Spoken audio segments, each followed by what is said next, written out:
নমস্কাৰ। আজি আমাৰ শুক্লাই চেৰপাং সমষ্টিৰ অন্তৰ্গত আজি আমি ঔবাৰী দক্ষিণ ঔবাৰী মানে সুবাত আজি আমাৰ ইপিপিএল দলৰ যে যোগদান কাৰ্যসূচী আছিলে আৰু এই যোগদান কাৰ্যসূচীত আমাৰ প্ৰায় 400 মানুহ ইয়াতে আমাৰ পৰিয়ালে আমাৰ ইয়াতে আজি যোগদান কৰিলে আৰু এই যোগদানে আমি আগন্তুক দিনত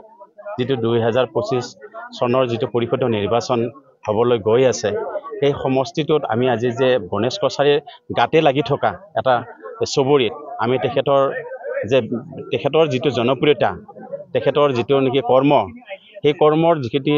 যিখিনি মানুহ আজিৰ তাৰিখত আমাৰ লগত মানে যোগদান দিলে এইটো কথাই তেওঁক মানে আমি ক'ব লাগিব যে আজি গণেশ কছাৰীৰ হৈ বয়ে থকা যিখিনি নেতাকৰ্মী আজি তেখেতৰ লগত যে নাই তাৰ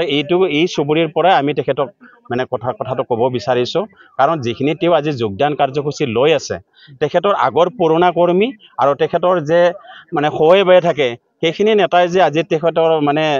তেওঁৰ প্ৰতি আস্থা নাই আজি তেওঁৰ যিখিনি মানে তেওঁৰ লগত ঘূৰি আছে তেখেতসকলৰ লগত মানে আজি হয়তো তেওঁৰ লগত সংগপংগ বিভিন্ন ধৰণৰ আমি নেতাবিলাক দেখা পাইছো কিন্তু তেখেতৰ যিখিনি নেকি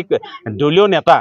সেইখিনি তেওঁৰ চাবলৈ গ'লে আজি তেখেতৰ মানে 2 দিন পিছত সেই নেতাখিনিও তেওঁৰ মানে লগত মানে নাথাকিব এইটোই প্ৰমাণ কৰিছে কাৰণ আমাৰ বিটিচিৰ আজি যিখিনি পৰিষদীয় নিৰ্বাচনৰ আগমুহূৰ্তত যিখিনি বিপিএফৰ দলৰ পৰা যিখিনি নেকি ভাগা নেতাবিলাক আমাৰ দলত আজি যোগদান হৈ আছে চন্দন বৰ্মা ডাঙৰীয়াই সিদিনা যোগদান হ'ল খাম্পা গৰে ডাঙৰীয়াই